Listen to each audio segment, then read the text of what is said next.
Assalamualaikum warahmatullahi wabarakatuh. Sobat Muardi Wae, selamat datang kembali di acara Muardi Wae yang mungkin sudah 3 minggu ini vakum karena satu dan lain hal. Terima kasih sudah bergabung teman-teman yang ada di Instagram, yang ada di Facebook dan di YouTube ya.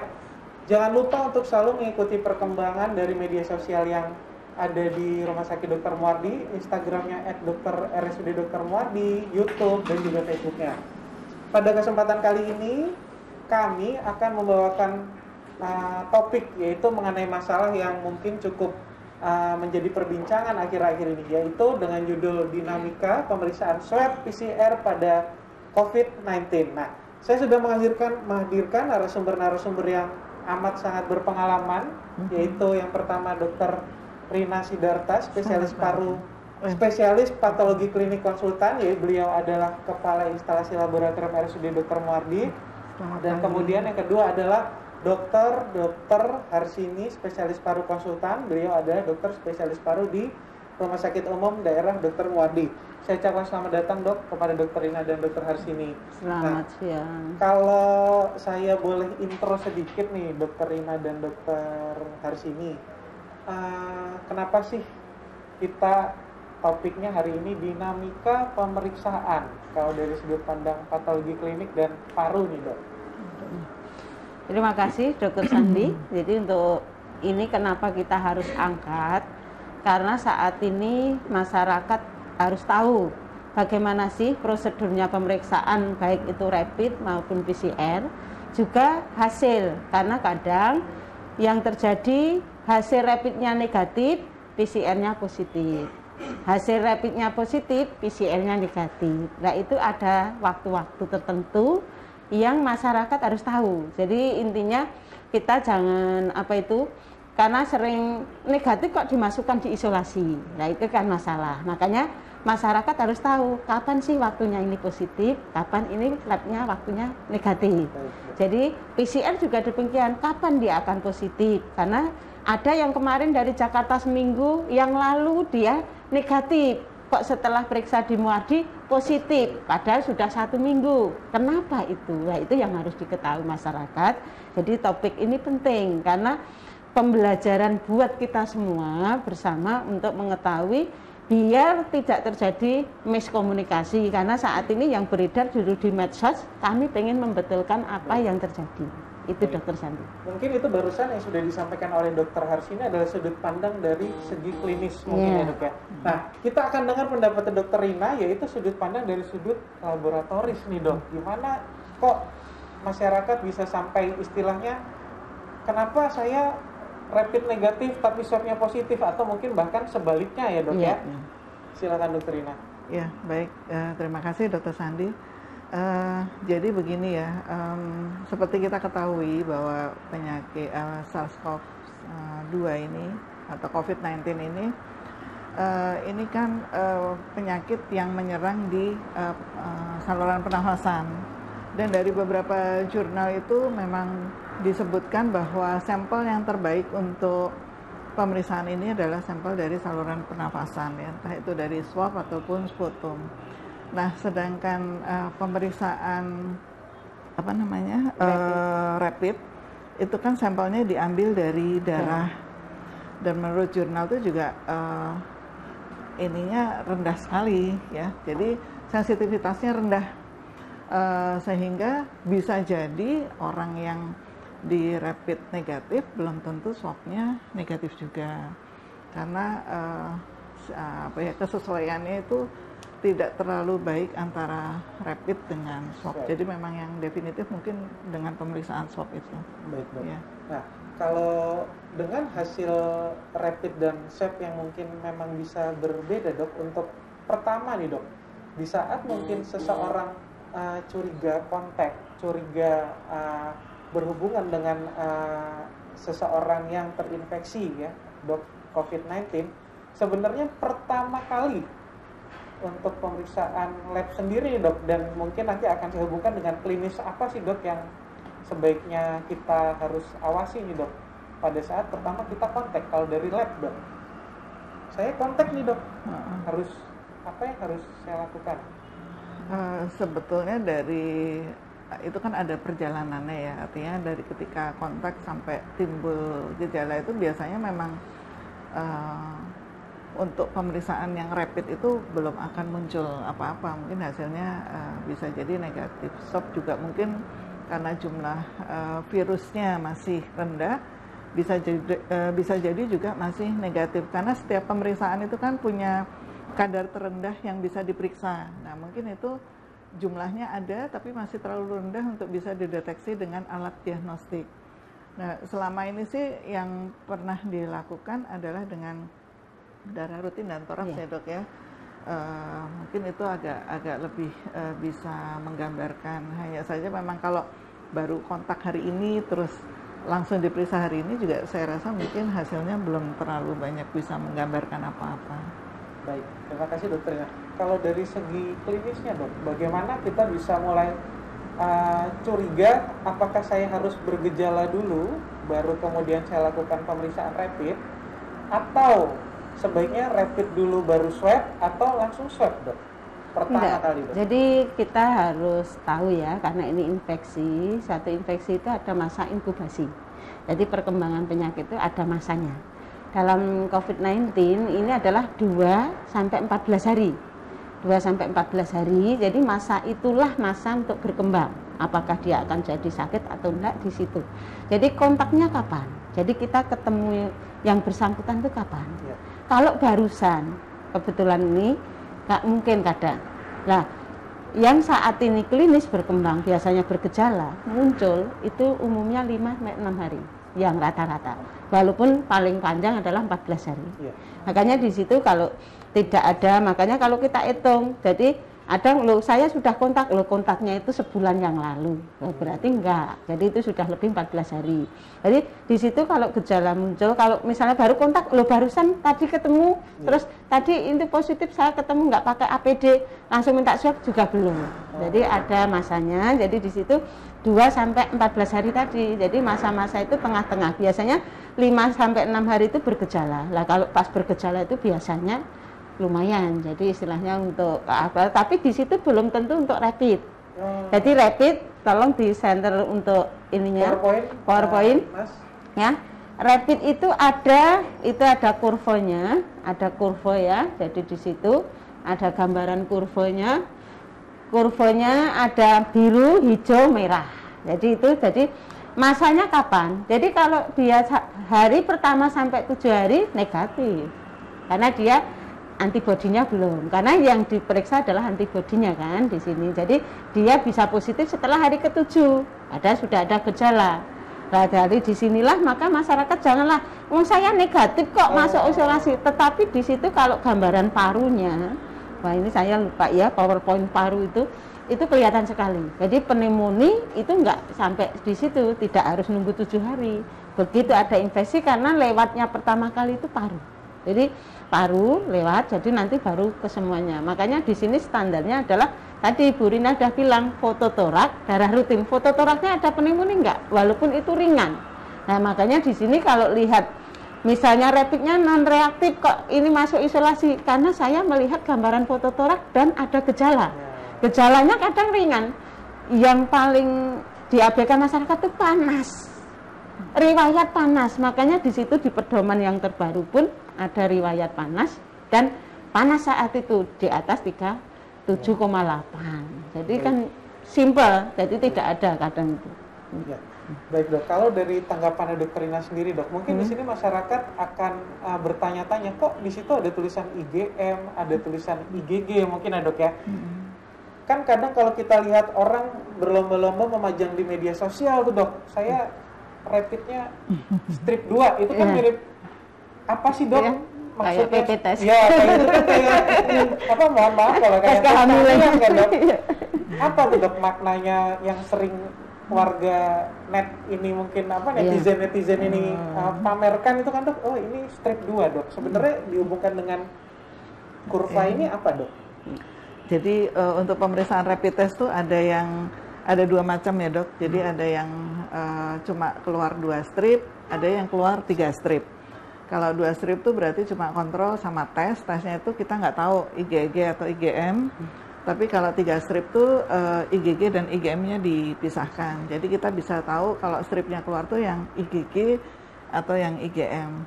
Nah, kalau melihat dari kurva itu IgG, IgM itu mulai muncul di hari ke-7. Tapi apakah sensitivitas alat diagnostik itu betul-betul bisa mendeteksi di hari ke-7? Mungkin juga belum tentu, mungkin baru di hari ke-8 atau ke-9 baru terdeteksi. Dan kemudian IgG baru muncul di yang kemudiannya. Jadi memang kalau IgM muncul itu lebih ke akut ya, artinya itu baru terjadi. Kalau IgG bisa pernah terpapar. Cuma memang kalau menurut yang ini tuh IgG itu juga untuk yang COVID nggak lama ya dok ya. Jadi paling maksimal banget tuh setahun, tapi biasanya di range 3 bulan, makanya nggak tahu ini yang nantinya vaksin tuh apakah bisa diterapkan atau enggak, karena IgG-nya nggak lama bertahan. Baik dok, berarti dari kurva itu tadi, seperti juga yang sudah disampaikan dokter Harsini, karena memang tertular via droplet tadi ya dok, memang pemeriksaan tadi harus dikonfirmasi dengan radiologi. Iya, radiologi ronsennya minimal, harusnya CT scan, yang paling sensitif itu CT scan, karena itu GGO itu kecil kelihatan. Jadi kalau infiltrat itu fototorak, tapi kita kan biasanya jeli itu sudah ada pengkabutan, itu lembut, oh itu pneumonia. Baik dok, gitu. Tadi kita setelah awal nih masyarakat pastikan, waduh saya rapidnya negatif gitu, setelah barangkali mungkin dilakukan screening, atau kadang ada yang mungkin sengaja memang dengan kesadaran sendiri dia screening, saya pengen tes nih ya dok ya. Nah, kapan saya harus maju, atau kami yang mungkin sudah rapid negatif, kapan kami harus maju nih dok? Saya harus swab nih dok. Jadi kalau untuk swab tetap sebetulnya kalau ada gejala, kecuali kalau syarat untuk perjalanan ya. Jadi kalau ada gejala intinya panas, minimal panas. Jadi panas, tapi saat ini banyak yang tanpa gejala tapi dia kelihatan nelen ludah itu tidak enak. Jadi rasa paling ringan itu adalah nelen ludah nggak enak. Jadi kayak bukan pancingan ya. Jadi cuma nelennya itu rasanya kayak lengket ya, ada lengket. Jadi tenggorokan saya nggak enak. Tapi tidak senyeri kalau kita faringitis itu enggak.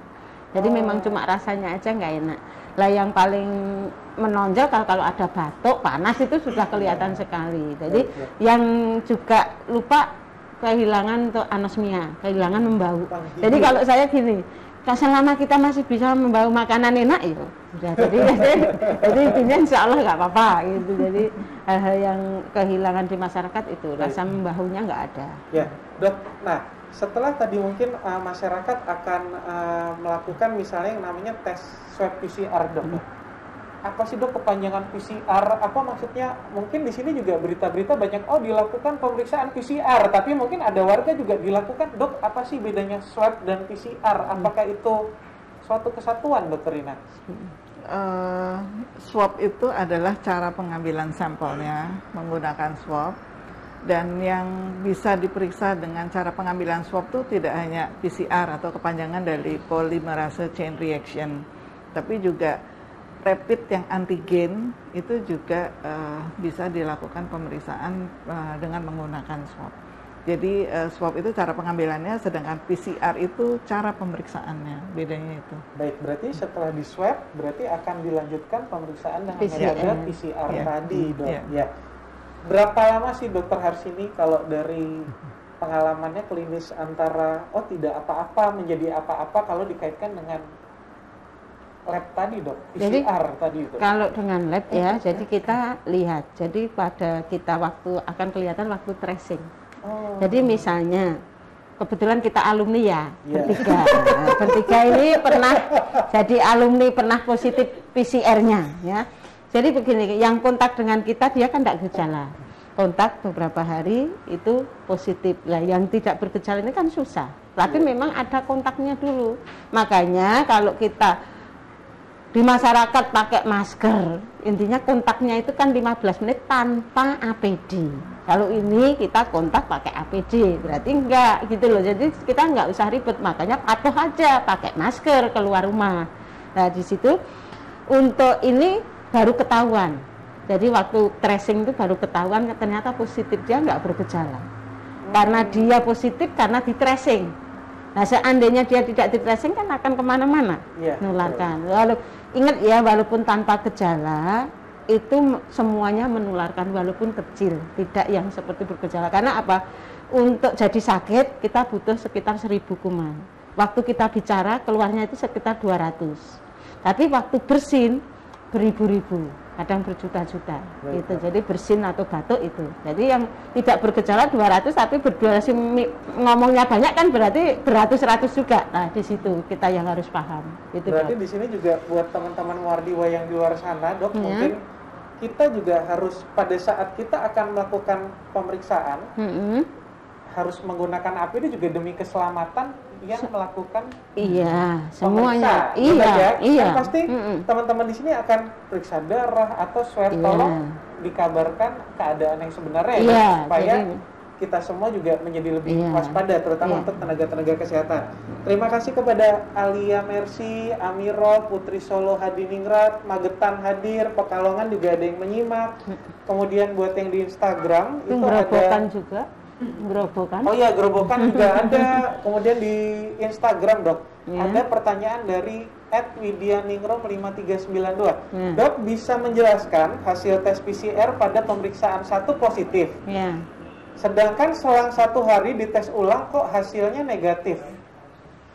Ya, itu mungkin Dokter Ina. Baik. Jadi kalau untuk ini harus dibedakan ya antara yang OTG dan yang pasien.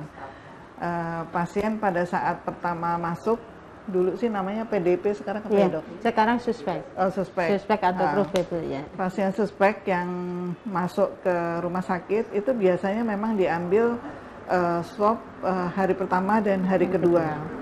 Dan interpretasinya itu di 2 kali swab itu, nggak bisa satu-satu ya. Jadi memang faktornya banyak ya, bisa faktor pengambilan atau apa dan sebagainya, tapi interpretasinya itu tetap di 2 hari itu.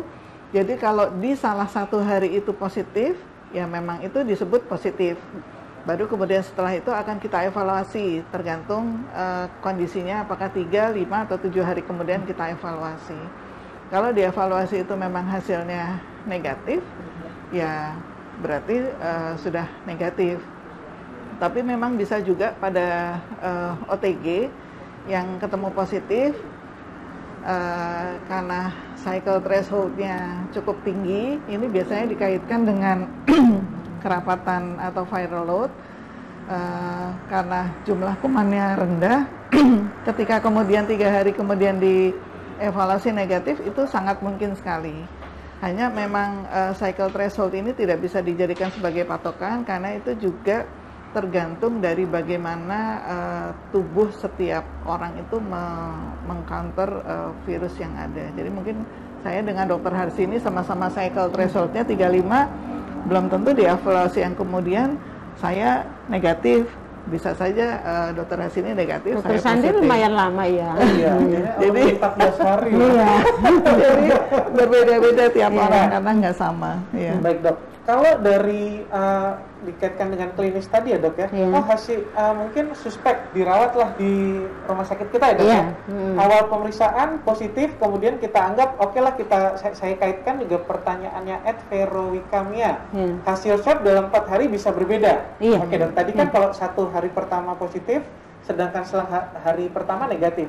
Apa bedanya Dr. Harsini sama selang 1 dan hari keempat? Ya, begini ya. Jadi kalau pasien itu ada 2 pemeriksaan duet. 1 untuk diagnostik, 1-nya evaluasi.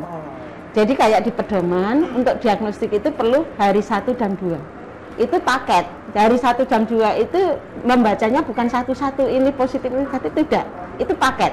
Dikatakan positif jika hasilnya positif negatif, positif atau negatif positif. Itu paket untuk diagnostik. Kemudian untuk evaluasi baru hari ke-7. Ya, hari ke-7 itu evaluasi untuk pasien yang tidur di rumah sakit. Jadi beda dengan tracing. Tracing itu yang dipondokkan atau dia isolasi mandiri dari hasil yang cukup sekali yang positif saja. Yang negatif ya sudah, nggak kita harus sampai positif, enggak. Jadi ini karena nanti kalau dicari-cari terus dia kemana-mana ya namanya itu. Jadi Yang hari keempat tadi udah beda, tapi yang hari 1 tadi 2 itu paket diagnostik. Jadi yang 2 negatif itu bukan terus ini sembuh, bukan, itu paket diagnostik. Jadi tadi saya katakan positif negatif atau negatif positif itu satu, gitu. Berarti harus ada bijaknya adalah kita juga tadi dok, jangan langsung bilang ke orang hasil pertama positif, hasil kedua negatif, udah. Tapi tetap kita harus lakukan protokol isolasi mandiri tadi ya dok? Iya, isolasi mandiri. Kalau untuk pemeriksaan yang saya nih dok, kadang-kadang ada orang juga yang begitu pertama positif tracing nih dok. Iya. Apakah dia langsung ke rumah sakit untuk dirawat sebaiknya nih dok?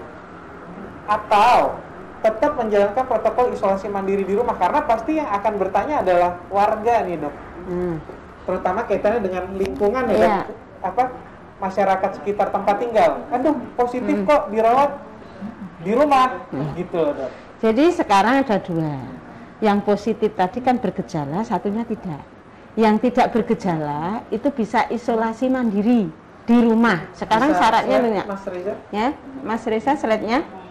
Untuk slide-nya ya, jadi ini bisa, jadi dia sekarang tidak harus di rumah sakit, makanya ini yang masyarakat harus paham ya. Jadi isolasi mandiri itu bisa di rumah, dia yang penting tidak keluar halaman rumah, bukan berarti terus diem di kamar, enggak, tidak keluar lingkungan, tidak kontak dengan orang lain. Jadi di situ, tapi dia menunggu cukup 10 hari. 10 harinya itu dihitung dari tanggal dia diambil swab. Misalnya Dokter Sandi kontak tracing nih, ini tanggal 4, diambil swab. Hasil jadi kan tanggal 6. Berarti Dokter Sandi kebetulan positif nih.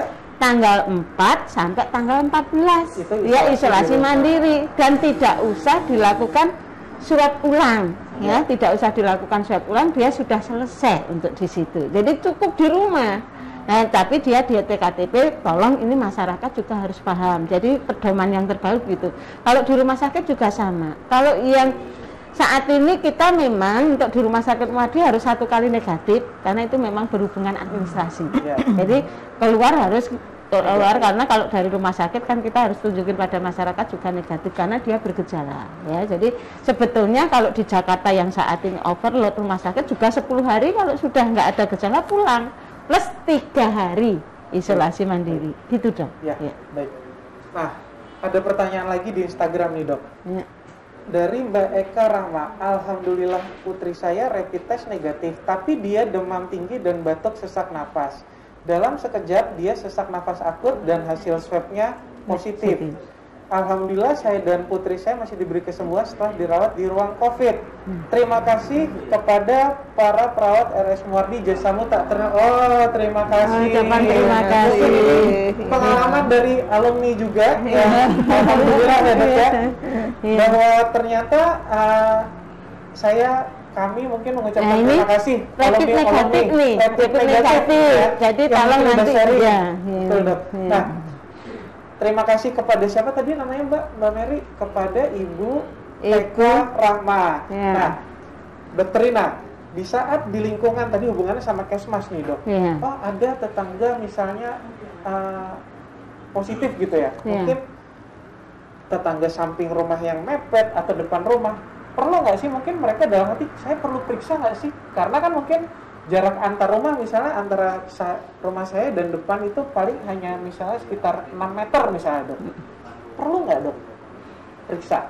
Tergantung ini ya, dia kontaknya sering atau enggak. Maksudnya kayak saya kan mungkin hampir jarang keluar rumah walaupun berdekatan, mungkin nggak perlu ya saya kira. Atau mungkin seperti Dokter Rasini tadi, dalam 10 hari kita mencoba untuk melihat apakah kita kemudian bergejala atau enggak.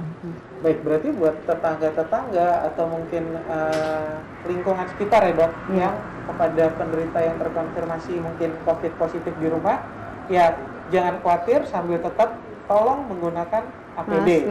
Masker. Menggunakan masker, cuci tangan, gitu ya. Oke dok, ada pertanyaan lagi dari Instagram dari @randihidayat12. Dok, saya punya alergi, kalau pagi selalu bersin-bersin. misal pas itu di swab, apakah akan mempengaruhi hasil swabnya, Dokter Rina? Ya enggak lah, Pak. Enggak. Ya.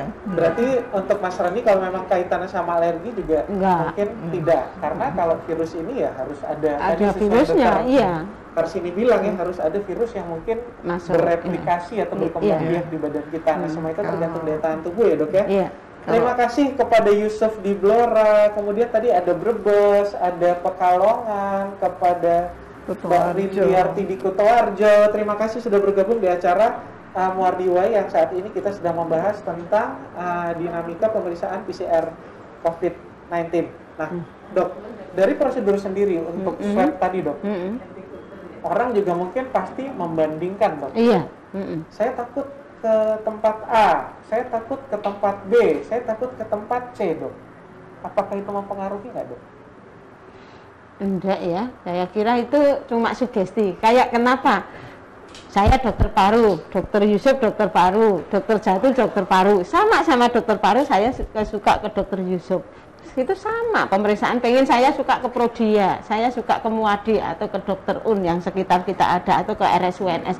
Itu kepercayaan aja, masalah hasil positif negatif kan bukan terpengaruh tempat gitu loh, sama metodenya. Karena kan beberapa pasti masyarakat, aduh saya takut ke situ karena sekarang ini sering banget yang kita hadapi adalah karena merawat pasien COVID. Padahal itu kan sudah prosedural ya, Dok, dari pemeriksaan bahkan dari perawatan pasien-pasien yang memang sudah terkonfirmasi nih, Dok. Iya. Nah ini saya Dok, saya pengen meluruskan juga ya. Tolong jangan takut ke Muadi, karena ini acara ini saya promosi juga ya. Jadi gini, kita ini punya bangsal COVID, bangsalnya itu cuma melati 1 dan anggrek 1, jadi tidak yang di tempat lain. Jadi yang disitulah zona merah di rumah sakit Muadi kami. Jadi yang tempat lain pengen periksa misalnya asma atau DM atau mas silahkan ke poli, kita juga ada poli screeningnya, jadi sudah kita pilah-pilahkan. Itu, Dok, yang harus diketahui. Baik. Dokter Rina, apakah PCR ini sendiri kan teman-teman juga pasti akan menghadapi, kok saya periksa di tempat A, mungkin ya membandingkan dengan mungkin di kota besar kayak di Jakarta dan Surabaya yang bisa hari ini periksa, hari ini keluar, hari ini periksa, besok keluar. Kalau di kita sendiri, Dok, apakah kita sudah punya alatnya, Dok? Ada TCM, sudah. Kita di sini ada PCR yang konvensional dan ada TCM yang artinya yang tes cepat, rapid, lebih cepat, tes cepat molekuler. Dan itu 2 jam jadi. Tapi kalau yang konvensional itu kan karena melalui tahapan ya, Dok. Ada kita mesti aliquoting dulu, ekstraksi, kemudian preparasi reagen, kemudian baru di PCR. PCR aja juga sekitar 2-3 jam ya, Dok. Artinya itu mungkin tahapannya dari awal sampai itu tuh sekitar 6-7 jam itu baru bisa selesai gitu. Baik, Dok. Kalau dari berapa banyak sih, Dok, di daerah kita, Surakarta mungkin ya, Dok ya? Dalam sehari bisa berapa ribu, berapa ratus, Dok, yang melakukan screening atau pemeriksaan dari PCR swab tadi, Dok? Tempat kita 400-an ya, Dok? Kalau iya, kita sampel 400. yang masuk setiap hari sekitar 400. 400 sampel yang tiap hari diperiksa itu, Dok ya? Ya, masuk nah, ya. Kapan masyarakat juga bisa pastikan di saat habis swab PCR tadi ya, Dok ya? Saya harus menunggu sampai kapan ini? 3-5 hari. 3-5 hari. Iya, jadi dapat hasil. Baik. Ada pertanyaan di Instagram dari Lili265. Dok, apakah jika kita ingin melakukan tes kolonoskopi dan gastroskopi harus tes rapid dan swab dulu sebelumnya? Oh, berkaitan mungkin dengan tindakan ya, Dok? Iya. Ada tindakan dilaksanakan di rumah sakit, tapi kenapa harus tes rapid dan swab? Screening, Dok. Jadi kita bukan swab. Kalau yang di Muadi semua tindakan dilakukan screening untuk ini rapid. Jadi semua tindakan karena itu juga untuk, karena nanti kalau rapidnya positif ruang operasinya beda. Jadi di situ. Jadi tempatnya juga APD yang mengoperasi juga beda. Gitu. Ya. Gitu. Ada pertanyaan soalnya, Dok, dari Widya Ningrum 5392. Mungkin Dokter Rina bisa jawab. Dok, untuk pemeriksaan PCR prosentasi positif atau negatif palsu, gimana, Dok? Positif atau negatif palsu nih, Dok? Kalau Definisi PCR, apa sih, Dok, ini, Dok? Ya, jadi gini ya, memang tahapan lab itu kan ada 3 ya, pre-analitik, analitik, pasca. kami di lab itu selalu berusaha memastikan, karena kebetulan swab kami yang mengambil, berarti pre-analitik itu ada di kami, termasuk penyimpanan VTM dan sebagian itu kami usahakan untuk seoptimal mungkin sesuai dengan ketentuan, sehingga kalau false positif tuh rasanya enggak ya. False positif enggak. Kalau false negatif malah mungkin bisa terjadi karena memang load virusnya itu belum tinggi sehingga belum bisa terdeteksi dengan pemeriksaan PCR. Tapi kalau false positif, selama kita di analitik itu melakukannya itu dengan baik ya, itu nggak akan terjadi false positif. Artinya kita bisa melihat misalnya dalam satu plate itu ada 96. Kalau 96 positif semua ya kita harus curiga, wah ini kontaminasi mungkin ya. Tapi kalau dalam satu plate itu sangat variatif, ada yang positif, ada yang negatif. Mestinya itu sudah kita sudah melakukan pemeriksaan dengan cara yang benar. Baik dok, menyambung nih dokter Harsini pertanyaan Mas Arief Putrasoni. Dok, saya tenggorokannya nggak enak udah lama, tapi saya melakukan rapid test hasil negatif. Apa perlu periksa tes swab? Mau tes swab nggak punya biaya karena mahal. Gimana dinamika juga nih dok? Ya, itu kan sudah lama. Ya. Ingat, COVID itu akut dok. Akut itu nggak lama ya. Cuma yang di sini kan ada yang jadi berat, ada yang cuma ringan. Itu tergantung virusnya di dalam tubuhnya. Makanya kalau tenggorokan udah lama lebih, karena kalau yang lama terus biasanya diiringi memberat itu mesti bersama batuk langsung sesak. Biasanya gitu. Kalau tenggorokannya memang dari awal sudah ada faringitis, ada itu ya nggak apa-apa gitu ya. Walaupun juga sebenarnya Mas Arief juga harus tetap waspada. APD jangan, kalau memang sedang mungkin tidak enak, jangan membuka masker makan di kan tempat. Sekarang mending kan makannya di rumah kan, jadi betul. di situ. Betul. Nah, selanjutnya dok, Ardian Bayu Angga di Facebook bertanya, dok kenapa dulu penanganan COVID sampai 2 minggu lebih?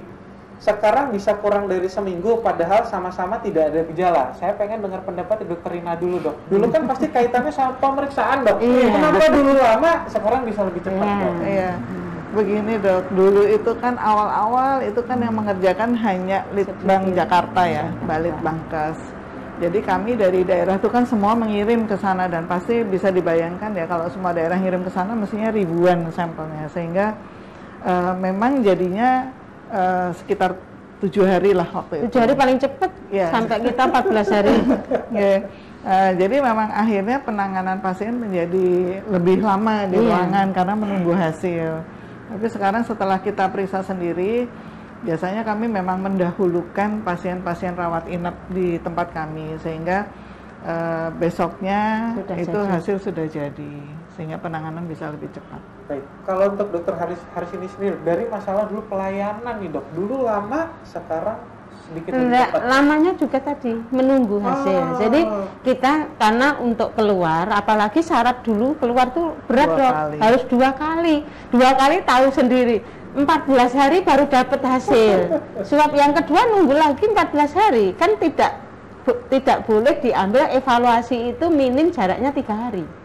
Ya, jadi nggak boleh kita ini, karena akan lihat ada yang 7 hari kita baru evaluasi. Ingat, 7 hari tambah 14 hari 21 hari. Dulu bisa sampai syaratnya untuk hari, pulang ya, sekarang syarat untuk pulang cuma 1 kali negatif.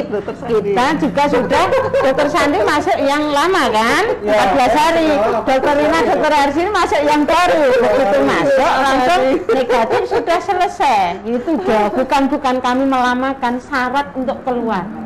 Jadi syaratnya yang belum terpenuhi. Dan itu pun juga karena kalau yang dinamika di masyarakat juga bahwa kita harus memberitahu ternyata ada perubahan ya dok ya, setelah dilakukan evaluasi. Semata-mata perubahan ini bukan kemauan tenaga kesehatan atau pemberi pelayanan kesehatan, tapi setelah dievaluasi dari semua ini ya dok ya. Semuanya lini. Makanya yang per Juni kan baru berubah dari 10 hari, yang dulu 14 hari itu pun tanpa swab lagi juga baru kemarin. Juli. Untuk masyarakat umum nih dok ya, terkait dengan tadi biaya tes swab mahal atau biaya yang harus dikeluarkan untuk rapid test nih dok ya, apakah perlu nggak sih dok masyarakat sehat ini istilahnya melakukan pemeriksaan berkala? Dokter Rina gimana dok? Rasanya enggak ya kalau berkala. Jadi kalau memang ada kontak betul, dan kita sering kontak di dalam satu kantor yang mungkin juga ber-AC, yang kemungkinan kita bisa penyebarannya ini, dan ada kita sendiri ada gejala mungkin perlu, tapi kalau secara berkala kayaknya nggak perlu, Dok. Ya. Baik, Dok. Kalau untuk di lapangan sendiri, Dok, Ya. bisa nggak seseorang masyarakat misalnya datang, Dok, saya pengen periksa tadi ya, mungkin kayak Mas Arif, saya pengen tes rapid, saya pengen tes swab tanpa ada background yang kenapa kamu lakukan? Boleh. Kan banyak orang yang pelaku perjalanan semua minta swab untuk itu hasilnya untuk perjalanan ya, biasanya yang naik pesawat. Baik. Dan gitu. Sekarang mungkin orang yang melakukan masuk mulai ada yang scrollingan masuk dulunya WFH, ya Dok. Iya, jadi kan masuk kena lagi, dia harus melakukan. Baik. Dok, ada pertanyaan di Instagram dari Desi Widya. Dok, kenapa biaya PCR swab itu mahal? Ini Dr. Lina harus dijelasin, Dok. Karena apa? Kitnya yang untuk itu? Iya, memang yang jelas kitnya kita import ya. Harganya mahal. Kemudian selain itu juga banyak alat habis pakai atau bahan habis pakai yang harus kita pakai untuk melakukan pemeriksaan itu. Karena memang ini beda dengan pemeriksaan lain ya, ini kan harus betul-betul dijaga sterilitasnya agar hasilnya jangan sampai terkontaminasi yang tadi jadi false positif misalnya. Sehingga memang butuh perlakuan khusus, bahkan ruangannya aja itu juga beda. Ruangan khusus, nggak bisa di ruang hanya seperti ini, ruang biasa gitu. Jadi memang harus ada tekanan negatif tertentu. Harus pakai APD yang memadai juga untuk yang mengerjakan. Jadi itu ya buat Mbak Desi Widya, ternyata biaya PCR swab itu dari mulai apa yang kita gunakan aja tuh nggak murah ya, Dok ya. Maksudnya yang melekat di si pemeriksa, terutama APD ya, Dok ya. Yang kedua, Dok, ada pertanyaan dari Dina Setiani. Dok, jika sudah ada riwayat penyakit bronkitis, apakah lebih mudah terkena COVID, Dokter Hashimi? Enggak, jadi sebetulnya semuanya itu kan ada 3 ya, infeksi, tubuhnya sendiri, lingkungan, sama si kuman sendiri. Kemudian misalnya kita tempat yang ada yang positif tapi tidak pakai APD, itu berarti kan lingkungannya lingkungan kotor, ya itu salah yang nggak pakai APD. Terus kalau dia imunokompromis, memang kadang-kadang orang-orang lansia, anak-anak itu kan lebih kena ya. Tapi yang sini apalagi punya komorbid, DM tidak terkontrol, hipertensi tidak terkontrol, itu lebih mudah. Jadi yang kena itu tetap ada 3 pengaruhnya, tubuhnya si kita sendiri, lingkungan sama kumannya tadi overload atau enggak. Makanya kalau kita jaga sendiri, protokol kesehatan, cuci tangan, pakai masker, udah dah, insya Allah itu nggak akan melekat di kita. Habis kemana-mana ya mandi dulu baru masuk kamar, gitu ke di kamar ya. Betul ya. Memang menerapkan kebiasaan yang baru ini mungkin cukup berat, masih sebagian besar cuek, tapi masih cuek itu yang kita istilahnya begitu kita mendengar ada warga yang positif, baru takut. Padahal selama ini juga cuek, gitu kan, Dok. Nah, ada dari Claudia Dina Sasti. Hai Dokter Rina, selalu jaga kesehatan ya. Love Dina Arin, Jakarta. Juga untuk Dokter Harsin dan Dokter Sandi, terima kasih dokter atas semua petugas atas dan semua petugas rumah sakit atas penjelasan dan pengabdian. Terima kasih kepada Mbak Dina Arin. Dari Pati hadir nih Mbak Yela. Ada pertanyaan lagi nggak Mbak di Instagram? Banyak tuh. Dari Devia Kurniati. Dok, faktor apa yang bisa mempengaruhi hasil swab PCR positif menjadi negatif? Karena banyak juga yang positif kemudian dievaluasi masih positif. Tadi positif jadi negatif, sekarang positif masih tetap nih Dok, bandel positif. Iya. Mungkin tadi saya sudah menjelaskan, kita memang kebetulan PCR untuk COVID ini kualitatif ya, bukan kuantitatif. Kita tidak menghitung viral load-nya. Mungkin kalau kita menghitung viral load-nya untuk dokter klinisi seperti Dokter Hasin itu lebih mudah pemantauan pasiennya.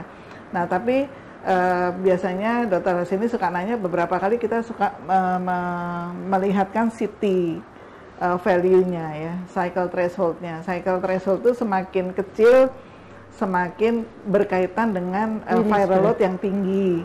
Sedangkan di atas 40 itu dianggap negatif. Cuma setiap reagen memang tidak sama ininya, CT value-nya. Nah, jadi kalau pas pertama diperiksa CT value-nya sudah tinggi, misalnya 38, 39, mungkin 4 hari kemudian diperiksa langsung negatif.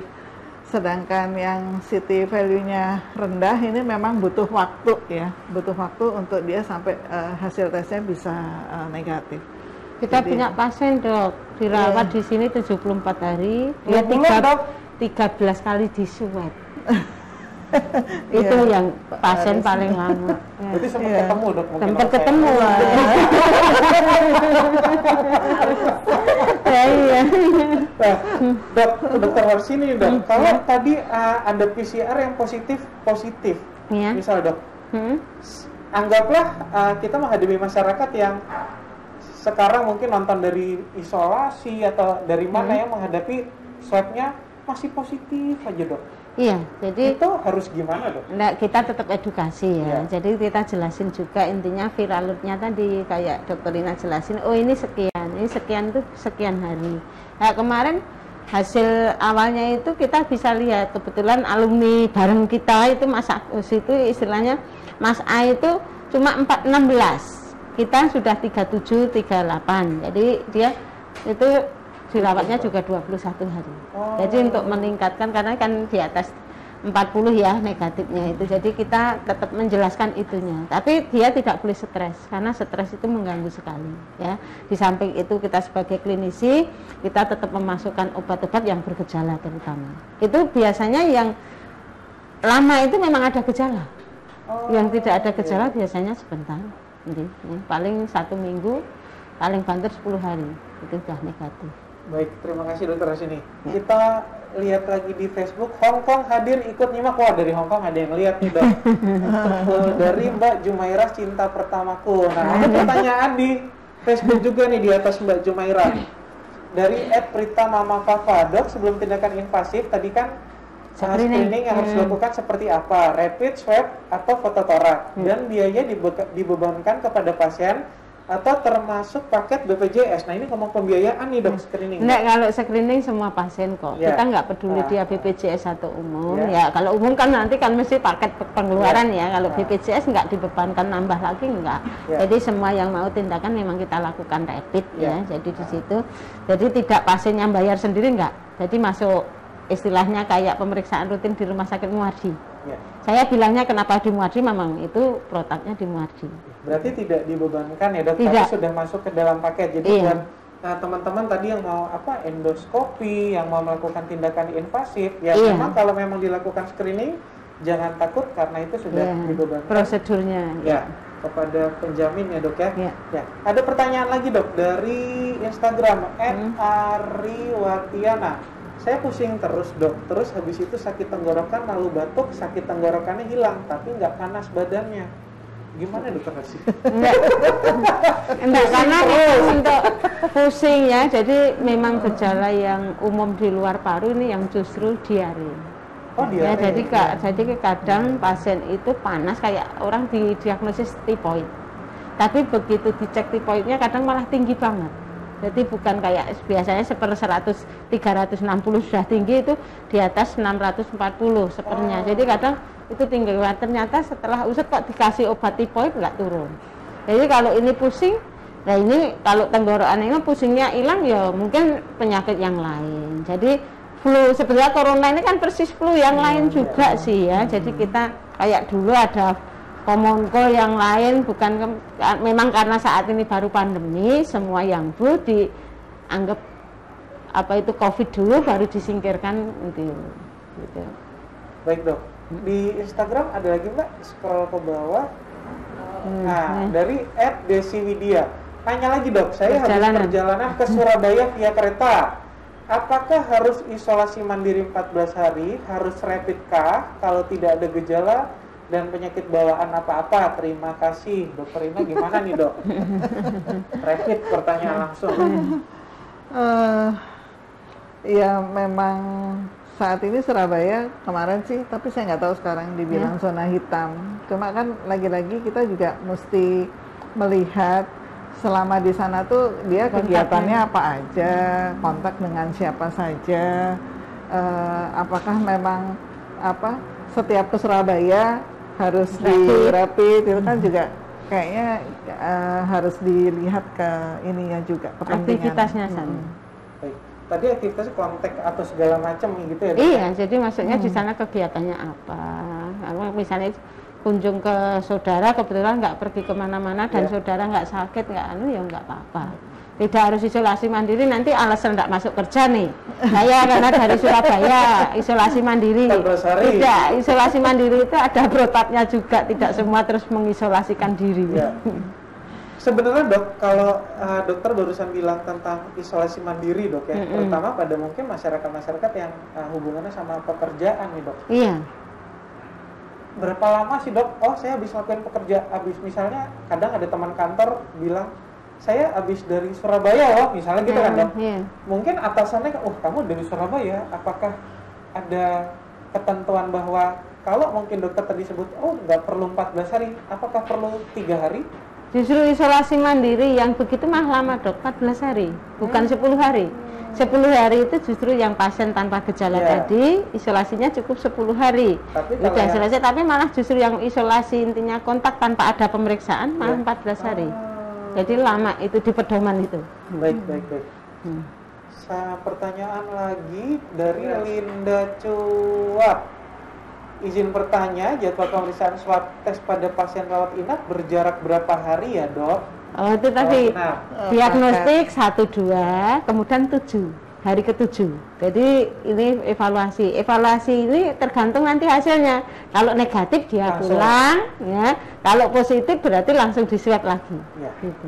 Berarti hari pertama, hari kedua untuk diagnostik dan kemudian hari ke-7 untuk evaluasi. Ada pertanyaan di Facebook nih dok dari Triyoko Setiono. Siang dokter, ada teman gejala yang muncul karena diare. Begitu datang ke RS dan melalui screening ditemukan dia positif COVID-19. Apakah virus ini sudah bermigrasi? Padahal gejala yang muncul hanya diare. Makasih dokter. Dokter Rina atau dokter Enggak, tadi kan saya sudah bilang. Jadi yang menonjol saat ini kadang kelainan perut. Jadi dikira pilek ya, istilah dikira tipoid ya, jadi ternyata itu, jadi diobatin obat tipoid nggak turun-turun, ternyata itu. Jadi gejala yang menonjol itu kayak orang TBC itu kan juga di mana-mana, kuman ini juga di mana-mana, lewat parunya kuat nggak apa-apa, ternyata dia sudah nyebar ke ususnya, jadi hal itu terjadi diare, jadi di situ dok. Baik. Terima kasih dokter. Nah dari Ramin yang nanya dok dari tadi kita ya dok ya. Dari Ed Soekarno Moka, dok minggu lalu saya kontak dengan teman yang saat ini positif COVID-19 dan dirawat. Apakah nanti saya akan dihubungi Dinkes untuk swab atau saya yang menghubungi Dinkes kalau mau swab mandiri harganya sangat mahal? Berarti terkait tracing nih dok. Iya. Jadi gini ya, kalau tracing semua masyarakat harus tahu juga. Tracing itu ada tingkat 1, layer 1, 2, 3. Ini keluarga dulu kan jelas yang kontak satu rumah. Ini terus temennya sekantor, terus siapa yang kontak di mana. Makanya kadang kalau pedagang pasar tadi siapa pembelinya.